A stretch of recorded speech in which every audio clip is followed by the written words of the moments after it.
dapat maging professional ka sa mga sinasabi mo. Ang tunay na professional ay nakikita sa gawa.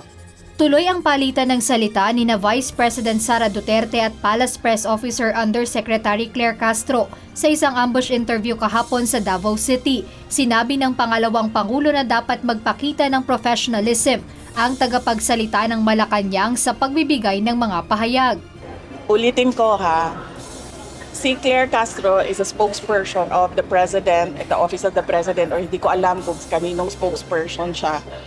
Pero by the fact na spokesperson ka at merong C ng Office of the President dyan, dapat maging professional ka sa mga sinasabi mo. She doesn't have the liberty na tulad sa atin, no, na pwedeng magsalita ng kahit anong iniisip natin at kahit anong opinion natin kasi nagsasalita tayo para sa sarili natin. Hindi naman nagaksaya ng oras si Undersecretary Castro at agad sinagot ang pangalawang Pangulo sa recorded video na kanyang ipinadala sa Palace reporters. Sinabi niya na sumasagot lamang siya sa mga walang basihan na akusasyon sa Pangulo. Dagdag pa nito, tumutugon lang siya sa tungkuling ipamahagi at ipaalam sa publiko ang mga programa ng pamahalaan. Sumasagot lamang tayo sa walang basihang akusasyon sa Pangulo at sa administrasyon na may bit-bit na ebidensya.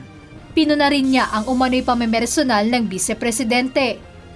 Kapag hindi niya nasasagot ang aking mga nasasabi, magsisimula na siyang mamersonal at manira ng walang basihan.